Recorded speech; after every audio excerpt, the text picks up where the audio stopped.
నమస్కారం. SRK city news కు స్వాగతం. ఇక వార్తల్లోని వివరాలు. తిరుమల శ్రీవారిని పలువురు ప్రముఖులు దర్శించుకొని మొక్కులు చెల్లించుకున్నారు. ఆదివారం ఉదయం శ్రీవారి నైవేద్య విరామ సమయంలో తెలంగాణ హైకోర్టు న్యాయమూర్తి నామవరపు రాజేశ్వరరావు, సంగీత దర్శకుడు కోటీలు వేరువేరుగా స్వామివారిని దర్శించుకొని మొక్కులు చెల్లించుకున్నారు. అనంతరం ఆలయ రంగనాయకుల మండపంలో వేద పండితులు వేదాశ్రవచనం చేయగా ఆలయ అధికారులు స్వామివారి తీర్థ ప్రసాదాలను అందజేశారు. ఓం నమో వెంకటేశాయ. ఈరోజు స్వామి దర్శనం, బ్రేక్ దర్శనం చేసుకొని కుటుంబ సమేతంగా నా మనవరాళ్ళు కూడా అమెరికా నుండి వచ్చారు. పాప మనవరాళ్ళు అందరూ కలిసి దర్శనం చేసుకున్నాం. స్వామి ఎల్లప్పుడూ అందరికీ కూడా అండదండగా ఉండి ఈరోజు అయితే చాలా చూస్తుంటేనే ఒక ఒళ్ళంతా అన్నమయ్య కీర్తనలు చేస్తున్నాను. నేను మళ్ళీ బ్రహ్మోత్సవాల కోసం టీటీడీ దేవస్థానం వాళ్ళు అన్నమయ్య కీర్తన చేయమని నాకు 10 కీర్తనలు చేసే అవకాశాన్ని కల్పించారు. చాలా చక్కగా వచ్చింది. త్వరలో విడుదల కాబోతుంది అన్నమయ్య కీర్తనలు. టీటీడీ దేవస్థానం అందరికీ నా కృతజ్ఞతలు. నాకు చక్కని అవకాశం కల్పించినందుకు. ఇంకా ఎన్నెన్నో కీర్తనలు చేయడానికి నేను సిద్ధంగా ఉన్నాను. సర్వే జన సుఖినో భవంతు, లోక సమస్త సుఖినో. Thank you. రాష్ట్ర వ్యాప్తంగా సంక్షేమం, అభివృద్ధి ధ్యేయంగా కూటమి ప్రభుత్వం శరవేగంగా అడుగులు వేస్తోందని ముఖ్యమంత్రి నారా చంద్రబాబు నాయుడు స్పష్టం చేశారు. కుప్పం పర్యటనలో భాగంగా ఆయన మీడియా సమావేశంలో మాట్లాడారు. కుప్పం నియోజకవర్గాన్ని సర్వాంగ సుందరంగా తీర్చిదిద్దడమే కాకుండా ఇక్కడ అమలు చేస్తున్న పారిశ్రామిక మౌలిక వస్తువుల మోడల్ను రాష్ట్రంలోని ప్రతి నియోజకవర్గానికి విస్తరిస్తామని ప్రకటించారు. రాష్ట్రాన్ని సాంకేతిక, పారిశ్రామిక రంగాల్లో అగ్రగామిగా నిలిపేందుకు ప్రణాళికలు సిద్ధం చేశామని సీఎం తెలిపారు.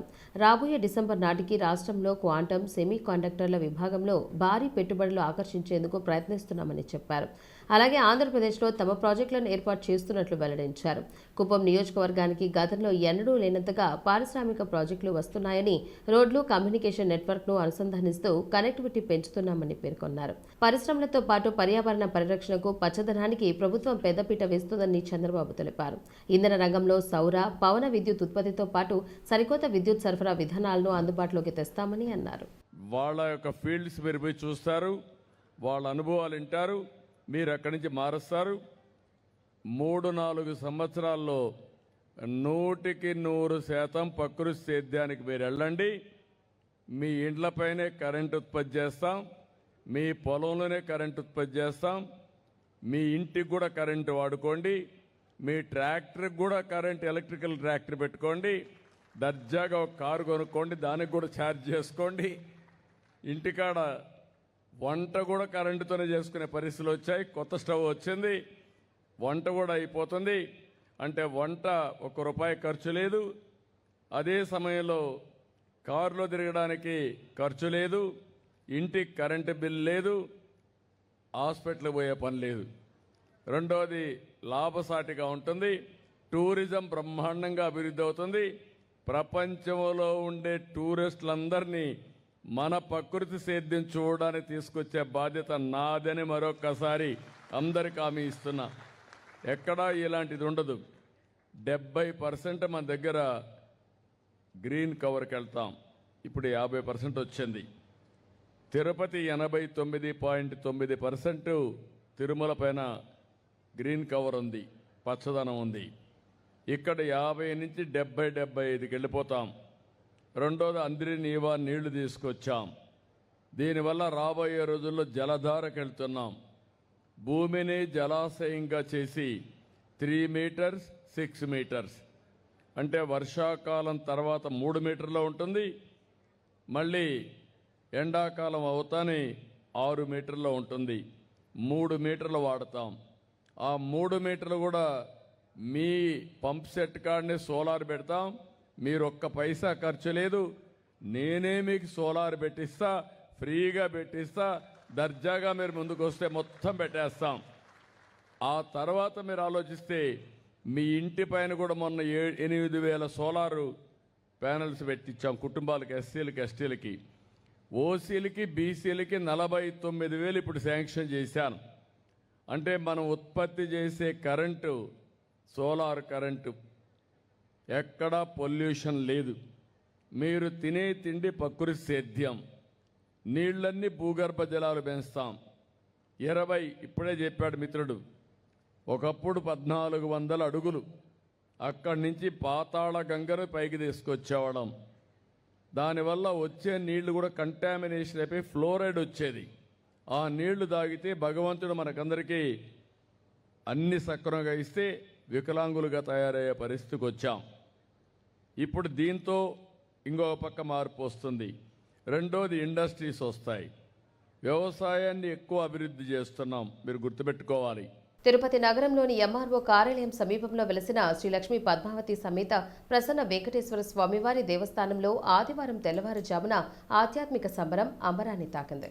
ఆలయ ప్రాంగణంలో నూతనంగా నిర్మించిన రాజగోపురంతో పాటు శ్రీ కాశీ విశ్వనాథుడు, శ్రీ అనుజ్ఞ గణపతి విగ్రహాల ప్రతిష్టా మహోత్సవం, మహాకుంభాభిషేకం అత్యంత వైభవంగా జరిగాయి. వేకోజాము నుంచి ఆలయ అర్చకులు, వేద పండితులు శాస్త్రోక్తంగా వేద మంత్రోచ్చారణ నడుమ కుంభాభిషేక సర్వ కార్యక్రమాలను దిగ్విజయంగా పూర్తి చేశారు. విగ్రహాల ప్రతిష్టాపన అనంతరం స్వామివార్లకు కన్నుల పండుగ ప్రత్యేక మండల పూజా కార్యక్రమాన్ని నిర్వహించారు. ఈ మహోత్సవానికి తిరుపతి నగరం నుంచి పరిసర ప్రాంతాల నుంచి భక్తులు పెద్ద సంఖ్యలో తరలివచ్చారు. రాజగోపుర దర్శనం చేసుకుని ప్రత్యేక పూజల్లో పాల్గొన్న భక్తులకు ఆలయ కమిటీ వారు తీర్థ ప్రసాదాలు వితరణ చేశారు. భక్తుల గోవిందనామస్మరణలు, మంగళ వాయిద్యాల నడుమ ఆలయ పరిసర ప్రాంతమంతా ఆధ్యాత్మిక శోభతో విరసిల్లింది.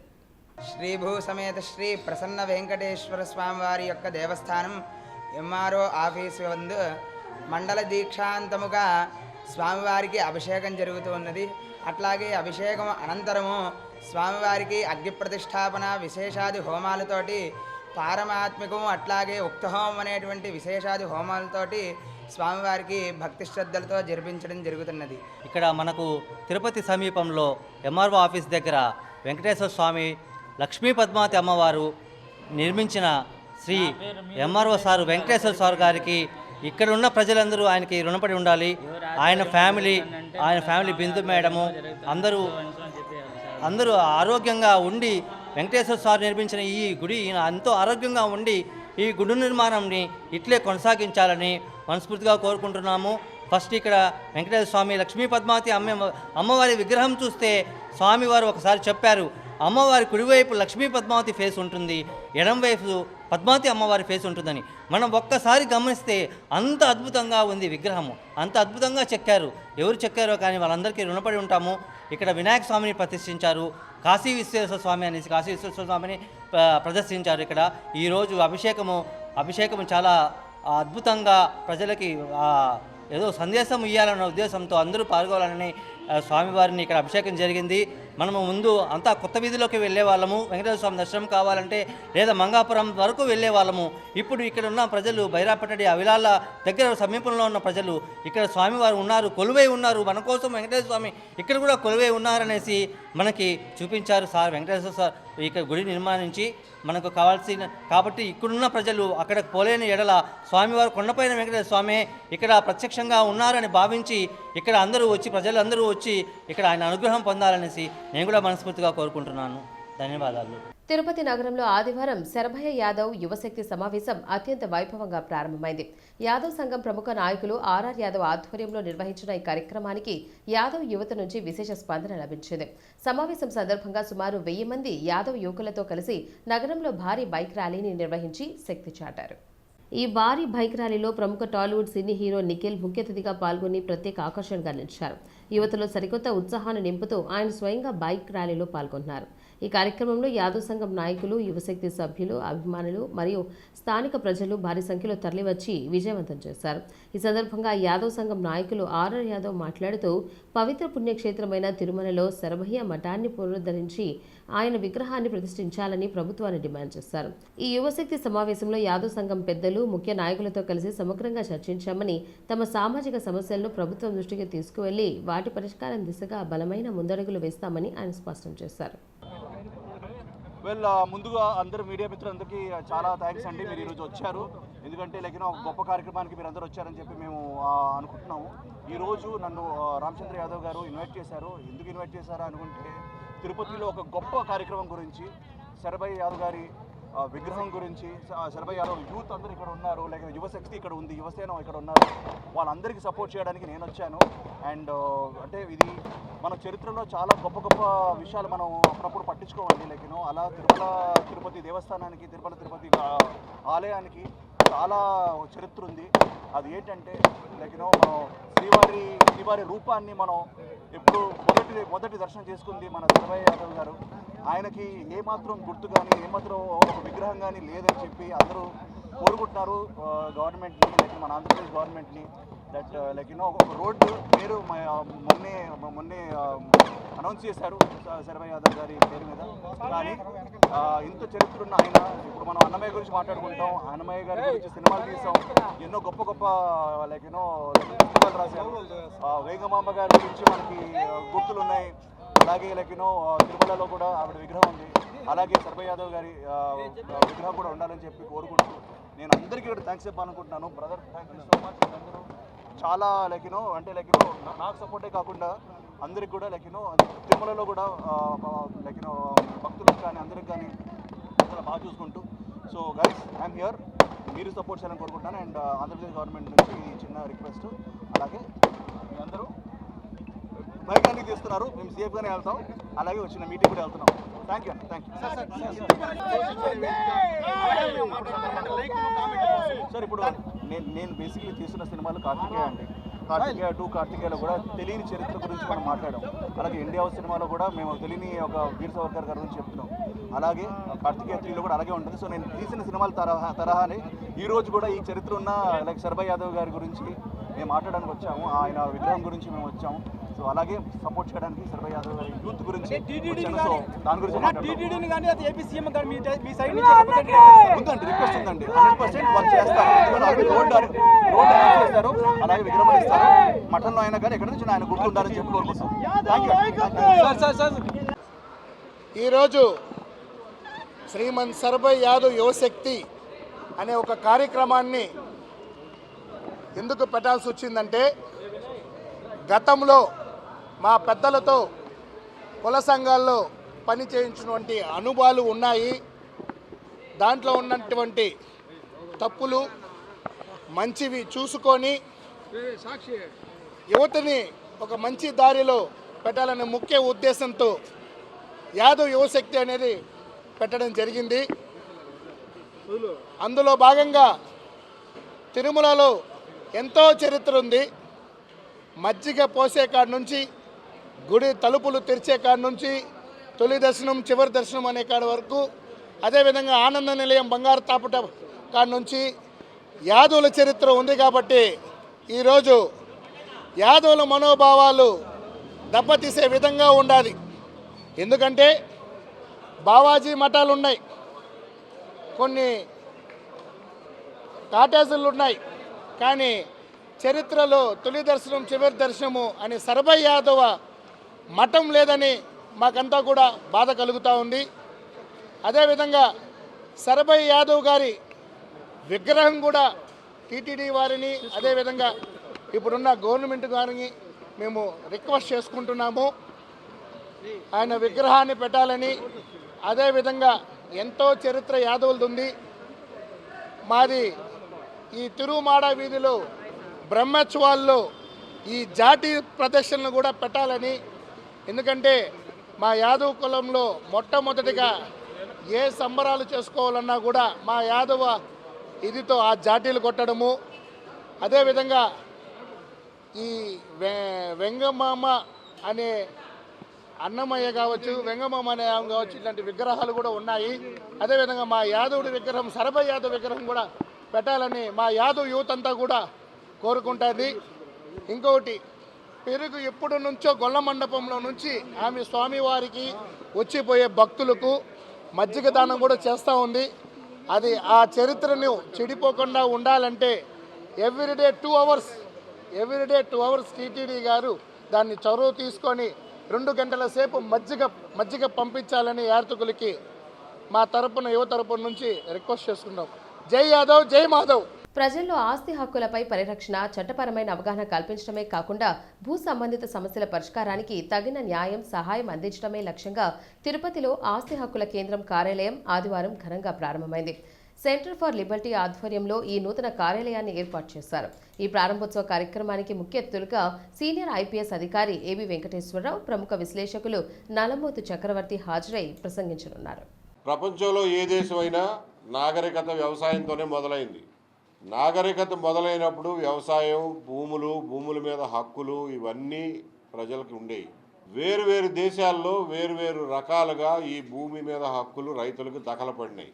కొన్ని దేశాల్లోనేమో ఎవడో వచ్చి రాజు జయించి ఈ భూమి మొత్తం నాదే, నా తాబేదారులకి, నా కోసం పనిచేసే సైనికాధికారులకి, నా దగ్గర ఉండే ఫ్యూడల్ లార్డులకి నేను ఇస్తున్నాను అని చెప్పి వాడు గ్రాంట్ చేసేవాడు. వాడు కింద రైతులకి కౌలుకిచ్చి వాళ్ళతోటి వ్యవసాయం చేయించుకునేవాడు. అదొక పద్ధతి, ల్యాండ్ టైటిల్ బై కాంక్వెస్ట్. చాలా దేశాల్లో, మన దేశంలో కూడా మన పూర్వీకులు గోచిగుడ్లు కట్టుకున్న రోజున, ఇనప పారలు పనిముట్లు లేని రోజుల్లో చెక్క ముక్కలు చెక్కుకునో, చేతులతోనో రాళ్ళు రప్పలు చెట్లు చేమలు తుప్పలు అన్నీ తీసేసి భూమిని చదును చేసుకుని 4 ఎడ్లతోటి దున్నుకుని గట్లు వేసుకుని భూములు తయారు చేసుకున్నారు. అది సంప్రదాయబద్ధంగా వాళ్ళకి ఆ ఆస్తి మీద వచ్చినటువంటి హక్కు, హోమ్ స్టీడింగ్ అంటారు. చాలా దేశాల్లో జరిగింది. మన దేశంలో ముఖ్యంగా మనకు వచ్చిన భూమి హక్కులు దురాక్రమణల ద్వారా, ఆక్రమణల ద్వారా, రాజ్యాలను జయించడం ద్వారా, కత్తి మొనల ద్వారా రాలా. రైతులు కష్టపడి వాళ్ళు, వాళ్ళ కుటుంబ సభ్యులు పాము కాట్లకు గురై, అనారోగ్యాలకు గురై, మలేరియాలకు గురై చచ్చిపోతూ బతుకుతూ ఆ తయారు చేసుకున్నటువంటి భూములు ఇవి. వాటి మీద మనకి సంప్రదాయబద్ధంగా వచ్చిన హక్కుల్ని వేదకాలం నుంచి ఎవరు ముట్టుకోలా. రైతుల జోలికి ఎవడో రాలా. గ్రీకులు కుషాన్లు వచ్చినా కానీ మన జోలికి రాలా. గుప్తుల కాలం నుంచి రైతుల జోలికి ఎవడు రాలా. ముస్లిం రాజులు దండయాత్రలు చేసినా కానీ మన భూముల మీద వాళ్ళు ఈ భూమి అంతా మాదే, దీని మీద మాది హక్కు అని ఎప్పుడు అనలా. రైతు భూమి రైతుదే, వ్యవసాయం చేసుకునే హక్కు వాడిదే, వంశపారంపర్యంగా తన కొడుకులకి కూతుళ్ళకి ఎవరికి ఇచ్చుకుంటాడో వాడిదే, అమ్ముకునే హక్కు వాడిదే, తాకట్టు పెట్టుకునే హక్కు వాడిదే. కాకపోతే శిస్తు కట్టండి, సంవత్సరానికి ఇంత శిస్తు కట్టండి అని చెప్పి అందరి దగ్గర శిస్తు కట్టించుకునేవాళ్ళు.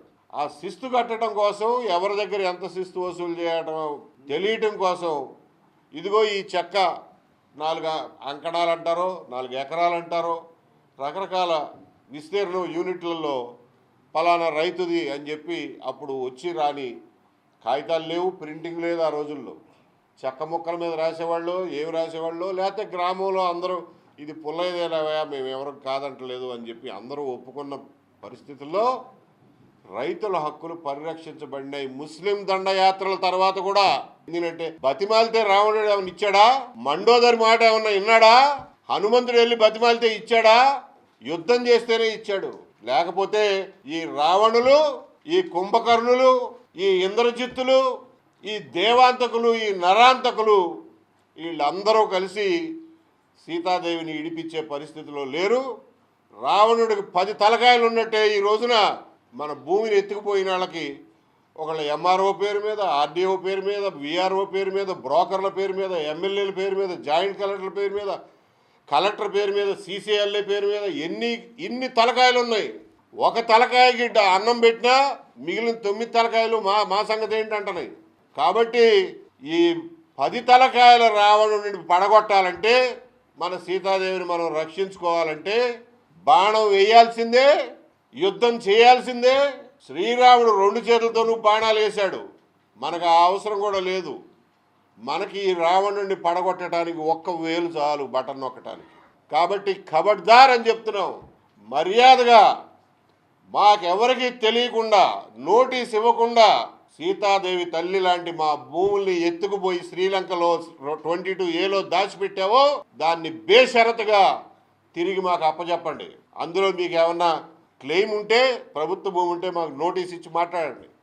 అంతే తప్ప ఆడి దగ్గరికి వెళ్ళు, ఈడి దగ్గరికి వెళ్ళు, రావణుడి మా తమ్ముడు ఉన్నాడు ఆడితో మాట్లాడు, ఆడు 6 నెలలు కుంభకర్ణుడు 6 నెలలు నిద్రపోతాడు, 6 నెలలు తింటాడు. అంటే 6 నెలలు పదవిలో ఉంటాడు, 6 నెలలు అపోజిషన్లో ఉంటాడు. ఎవరిని అడగాలి మనం పోయి? అందరూ ఒకటైపోయారు ఇందులో. ఈ రోజున చంద్రబాబు నాయుడు గారు నిన్నే అంటున్నారు, బాపట్లని 22A విముక్త జిల్లాగా చేయడానికి కలెక్టర్ గారు ఒప్పుకున్నారు అంట. ఈయన ఒప్పుకోలా, కలెక్టర్ గారు ఒప్పుకున్నారంట. కలెక్టర్ గారు ఖచ్చితంగా చేస్తారు, అభినందిస్తున్నా. కలెక్టర్ గారు చేసిన తర్వాత నేను వచ్చి పట్టాలు పంపిణీ చేస్తా. పని చేయాల్సింది కలెక్టరు, పంపిణీ చేసేది నువ్వా? చంద్రగిరి శాసనసభ్యులు పులివర్తి నానిపై కొన్ని పత్రికలు, సోషల్ మీడియా వేదికల్లో వస్తున్న కథనాలు పూర్తిగా అవాస్తవమని, ఆయనను రాజకీయంగా బద్నాం చేసేందుకే పెద్ద కుట్ర జరుగుతోందని తెలుగుదేశం పార్టీ నేతలు తీవ్రంగా ఆరోపించారు. తిరుపతిలో ఏర్పాటు చేసిన మీడియా సమావేశంలో వారు వైఎస్ఆర్ కాంగ్రెస్ పార్టీ నాయకుల తీరుపై మండిపడ్డారు. ఈ సందర్భంగా టీడీపీ నేతలు మాట్లాడారు. రెండేళ్లుగా ఎమ్మెల్యేగా చంద్రగిరి నియోజకవర్గానికి పులివర్తి నాని చేస్తున్న సర్వీస్కి ఈర్ష్యపడి అసూయపడి ఎలాగైనా సరే నాని గారిని బదనాం చేయాలా, ఏ విధంగా చేయాలని ఒక్కొక్కరిని పావులు చిన్నగా ఇన్స్టాగ్రామ్లో కానీ యూట్యూబ్లో కానీ పే ఛానల్స్ పెట్టుకున్నారు చెవిరెడ్డి భాస్కర్ రెడ్డి. ఇవి పే ఛానల్స్ పెట్టుకుని ఒక ప్రత్యేకంగా ఒక పకడ్బందీ వ్యూహంతో కావాలని ఎలాగైనా సరే నాని గారిని బదనాం చేస్తేనే ఈయన అభివృద్ధిని కొంచెంసేపు ఆగిపోతాడు అనే ఉద్దేశంతో ప్రత్యేకంగా ఈ విధంగా చేస్తూ ఉన్నారు. నిన్నటి దినం ఫేక్ న్యూస్ వచ్చిందనమాట. ఆ గుర్రప్ప నాయుడికి కొద్దిగా ఏదో డిఫరెన్స్ ఇది ఉందని తెలుసుకునేసి గుర్రప్ప నాయుడు దగ్గర రెక్కి నిర్వహించినట్టు నాని గారి మనుషులు వేలూరు తిరుత్తని చెన్నై నుంచి వస్తారు తీసుకొచ్చి ఆ గుర్రప్ప నాయుడిని ఏదైనా చేస్తారని సాక్షి పేపర్లో ఇంత అన్యాయమైన దుర్మార్గమైన వార్త ఏడాలేదు.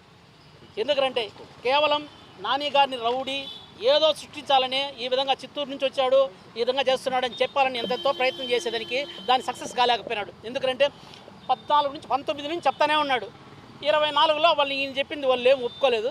24లో తీర్పు ఇచ్చారు నాని గారిని అత్యధిక మెజార్టీతో గెలిపించి. మరి ఈరోజు ఒక వ్యూహంతో రేపొద్దున ఈ గొడ్డల పార్టీ నేతలు తెలుసు జగన్మోహన్ రెడ్డికి వాళ్ళ చిన్నాయన్నే చంపేసి అతన్ని గుండెపోటు వచ్చింది అది చెప్పిన ఆయనకి రేపు ఈ గుర్రప్ప నాయుడినైనా కూడా రేపు ఏమైనా చేస్తే ఎవరు దిక్కు? ఈ దీంట్లో వ్యూహం ఏమంటే బాగా స్పష్టంగా అర్థమవుతోంది. ఏమిటంటే ఏ విధంగానైనా సరే ఈ గుర్రప్ప నాయుడిని కూడా గొడ్డల పార్టీ నేతలు వీళ్ళే ఏదైనా చేసేయని కూడా చేసేసి అనిపిస్తూ ఉంది. అందుకనే ప్రధానమైన దీంతో ఈరోజు మేము ఇక్కడ కంప్లైంట్ ఇవ్వడం జరిగింది. మా ఉద్దేశం ఏంటంటే గుర్రప్ప నాయుడికి సెక్యూరిటీ తగినంత విధంగా భద్రత కల్పించాలని పోలీస్ డిఎస్పీ గారిని మేము అడగడం జరిగింది. ఎందుకంటే ఈరోజు రేపొద్దున ఏదైనా వీళ్ళే చేసి కూడా నాని గారి పేరు మీద నాని గారిని అప్రతిష్టలు పాలు చేయాలా, నాని గారి మీద ఉన్న జలసి అంతా బయట పడేటట్టుగా ఈరోజు ఈ విధంగా ఈ వార్త సృష్టించినారు. దీన్ని ఇదే విధంగా ఈ బదనాం చేయాలంటే మేము ఒప్పుకోము. మాకు తెలుసు నాని గారు ఎటోళ్ళు, నాని గారు రౌడీ గారు కాదు. నాని గారు చిత్తూరు నుంచి రౌడీ రాజకీయం నేర్చుకోరాలా. మరి ఇక్కడికి వచ్చినాక ప్రజాస్వామ్యంగా ప్రతి ఒక్కరికి ఈ 2 ఏళ్లలో ఏ విధంగానే సరే ఏ గ్రామాల్లో రోడ్లైనా సరే ఏదైనా సరే అభివృద్ధి జరుగుతుందన్నమాట. ఒక వ్యూహం ప్రకారం అవిలాల్లో 3 ఎకరాల 17 సెంట్ల మీద ఎత్తుకున్నారు. అది కాదు వాళ్ళు ఒరిజినల్ అని తెలిసినా కూడా సరే కావాలని YouTube pay channels Chevireddy Bhaskar Reddy సొంతంగా ఒక 2-3 యూట్యూబ్ ఛానల్స్ పెట్టుకునేసి అవిట్లో కావాలని అదే పనిగా బదనాం చేస్తున్నారనమాట. దీనికి వాళ్ళే ట్రోలింగ్ చేస్తూ ఉండేది, వాళ్ళే ఇచ్చేస్తూ ఉండేది. ఏదో ఒకటి వచ్చింది ఒక ఫేక్ వీడియో వచ్చేస్తే దాన్ని అసలు దత్తా వదిలేసి కేవలం డూప్లికేట్ మాత్రమే పట్టుకునేసి ఏదో విధంగా బదనాం చేసి ఏదో గబ్బు చేయాలనేసి నాని గారిని ప్రయత్నం చేసి అయ్యా మీ ఆటలు సాగవు, మీరు ఎన్ని చెప్పినా పబ్లిక్ నమ్మే పరిస్థితుల్లో లేరు. దయచేసి ఈ ఆటలు ఇకనైనా మానుకోండి. చెవిరెడ్డి భాస్కర్ రెడ్డి వ్యూహంలో ఎవరైనా పడినారంటే వైసీపీ కార్యకర్తలు కూడా నేను ఒకటే అడుగుతున్నాను వైసీపీ కార్యకర్తలను కూడా అయ్యా నిజాయితీగా నిజాన్ని తెలుసుకొని మాట్లాడండి. ఏమీ లేకుండా ఏదో ఎవరో పావుగా అయిపోయి ఎవరు ఇది చేయొద్దండి. నిజమైన కార్యకర్తను కాపాడేవాడే నాయకుడు, అంతే తప్పితే ఏ పార్టీలో ఉన్నా కూడా సరే. మరి కింద స్థాయి కార్యకర్తలు ఎవరు బలిగావద్దని కోరుకుంటూ ఈ సందర్భంగా చెవిరెడ్డి భాస్కర్ రెడ్డికి వాళ్ళ కుమారుడికి మేము ఒకటే చెప్తున్నాం, అయ్యా రాజకీయాలు ధర్మం ప్రకారం చేయండి. మీరు ఎలక్షన్ ప్రశ్నించండి, ప్రతిపక్షంగా ఉన్నారు, మేము సమాధానం చెప్తాం. అంతేగాని మీరు ఏదో ఊరికే మాయా ఉచ్చులో కార్యకర్తలను పడేసి ఏదో విధంగా తెలుగుదేశం పార్టీని బదనాం చేయాలంటే నాని గారిని అప్రతిష్టలు పాలు చేయాలంటే మీ వల్ల అయ్యే పని కాదు. దీనికి మేము ఒప్పుకోము. అందుకనే స్టేషన్కి మేము వచ్చి ఆ గుర్రప్ప నాయుడు గారికి సెక్యూరిటీ కల్పించాలని. అదే కాదు ఎవరైనా వైసీపీ కార్యకర్తలు వీళ్ళైనా కూడా సరే లీడర్లు మాకు సెక్యూరిటీ లేదనేటట్టు చెప్పండి గవర్నమెంట్కి. దానికి సెక్యూరిటీ కల్పించేదానికి ప్రభుత్వం సిద్ధంగా ఉంది. ఈ విషయాన్ని మరోసారి తెలియజేసుకుంటూ డిఎస్పీ ఏమన్నారు, డిఎస్పీ గారు ఇచ్చారు, తీసుకున్నారు, చూశారు, సరేలేమ్మా ఇది మీరు చెప్పింది కరెక్టే అని తీసుకున్నారు, దాని తగిన న్యాయం చేస్తామని చెప్పారు. గుర్రప్ప నాయుడికి సెక్యూరిటీ కల్పించేదని కూడా ఎంతవరకు ఉందో అంతవరకు మేము ప్రయత్నం చేస్తాం, అది ఖచ్చితంగా కల్పిస్తాం అని చెప్పారు. మేమేం చెప్పామంటే ఈ ఫేక్ న్యూస్ మీద కూడా ఎంక్వైరీ చేయమని చెప్పాం. ఈ ఫేక్ న్యూస్ మీద ఈ విధమైన అబద్ధ రాతలతో తప్పుడు రాతలతో ఎన్ని రోజులు ఈ సాక్షి పేపర్ అమ్ముడుపోతుంది? ప్రతిసారి ఇదేనా? ఇంకా వేరే పనే లేదా? సాక్షి పేపర్ అంటేనే రోత పత్రిక. మరి ఈ రోత పత్రిక మరి ఇంత గబ్బుగా అన్యాయంగా రాయడం ఏ విధంగా? అసలు జర్నలిజానికి అసలు ఏమి భాష్యం చెప్పాలనుకుంటున్నారో అర్థం కాల. ఇది నిజమైన జర్నలిజం కాదు. ఈ సాక్షిని అందుకే తమిళనాడులో అంతా కూడా పొయ్యి సాక్షి అంటారు. పొయ్యి సాక్షి అంటే అబద్ధపు సాక్షి అనమాట. కోర్టులో వచ్చేవాళ్ళు పొయ్యి సాక్షి అంటారు. ఈ సాక్షి పేపర్ నిజంగానే పొయ్యి సాక్షియే. ఇలాంటి అబద్ధపు వార్తలు రాసే ఈ విధంగా బదనాం చేయాలనుకోవడం నాని గారిని మంచి పద్ధతి కాదని ఈ సందర్భంగా భాస్కర్ రెడ్డి గారిని వారి కుటుంబాలందరికీ కూడా మేము రిక్వెస్ట్ చేసి ప్రార్థిస్తాం. ఈ వార్తలు ఇంతటితో సమాప్తం. నమస్కారం.